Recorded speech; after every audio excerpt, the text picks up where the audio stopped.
Olá, nesse vídeo daremos seguimento ao conteúdo estudado na videoaula de quantidade de movimento e impulso.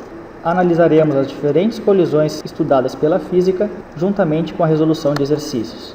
Na física, nós temos três diferentes tipos de colisões: a colisão elástica, a colisão inelástica e a colisão totalmente inelástica. Veremos a diferença entre elas a seguir.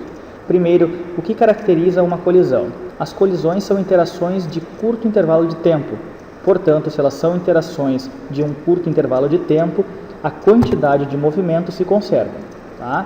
Para qualquer tipo de colisão, a quantidade de movimento do sistema se conserva.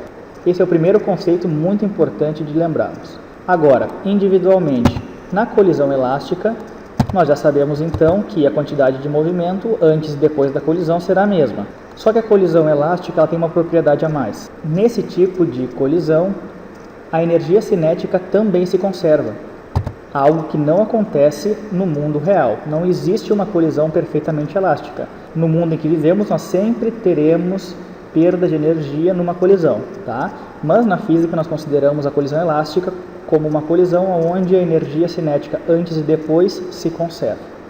Na colisão inelástica, a quantidade de movimento também se conserva, entretanto a energia não se conserva. Nós temos uma diminuição da energia cinética, há uma perda de energia durante a colisão.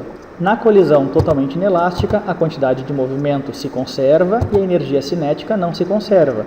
Mas o que é importante fixarmos aqui é que nas colisões totalmente inelásticas, os dois corpos ou demais corpos envolvidos permanecem juntos após a colisão. Tá? Então vai estar escrito no problema que os objetos ficam engastados, quer dizer, juntos, certo?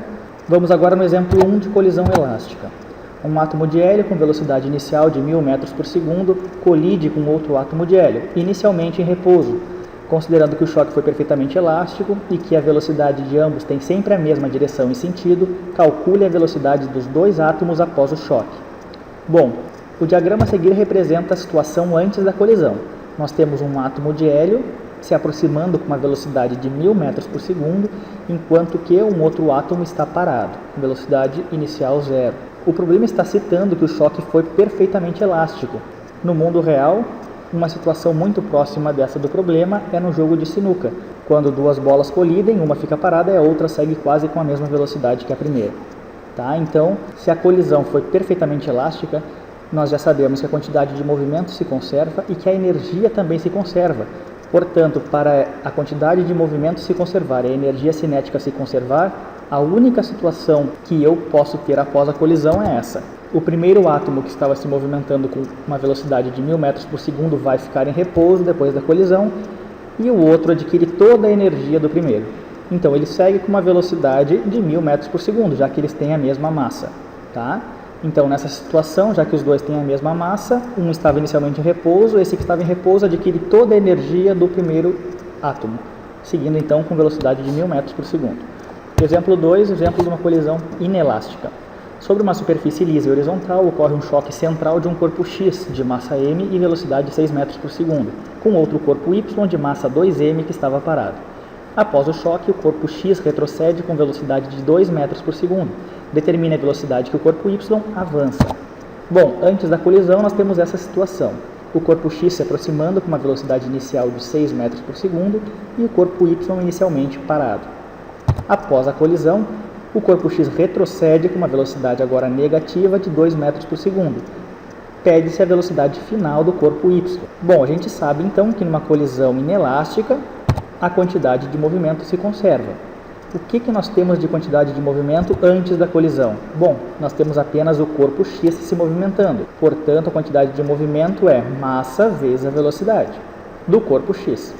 Depois da colisão, os dois corpos estão se movimentando. Eu tenho que considerar a quantidade de movimento dos dois corpos. Substituindo os valores e cancelando as massas, nós temos que 6 igual a menos 2 mais 2 vezes a velocidade final do corpo Y, portanto, essa velocidade vale 4 metros por segundo, certo? Como o problema não cita que a colisão é elástica e nem fala que os corpos seguem juntos após a colisão, então certamente essa interação ela é inelástica.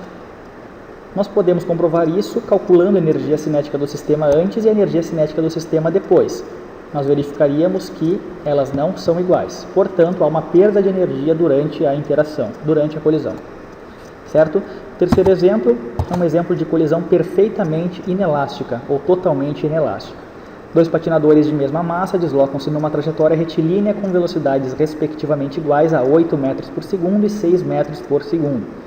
O patinador mais rápido persegue o outro. Ao alcançá-lo, salta verticalmente e agarra-se às suas costas, passando os dois a se deslocarem com a mesma velocidade v. Calcule v. Portanto, após a colisão, os dois corpos seguem juntos, então trata-se de uma colisão totalmente inelástica. Antes da colisão, nós temos essa situação, um corpo A e um corpo B, ambos de mesma massa, um se movimentando com velocidade de 8 metros por segundo e o outro com uma velocidade de 6 metros por segundo. Após a colisão, os dois corpos vão seguir juntos. Nós temos que determinar essa velocidade após a colisão. Sabendo que a quantidade de movimento se conserva, nós podemos escrever para antes da colisão que m vezes a velocidade do corpo A mais m vezes a velocidade do corpo B vai ser igual ao quê? A massa dos dois corpos, já que eles seguem juntos, vezes a velocidade final dos dois. Substituindo os valores, temos que m vezes 8 mais m vezes 6 é igual a 2m vezes v. Cancelando o m, nós temos que 14 é igual a 2 vezes v, portanto v é igual a 7 metros por segundo.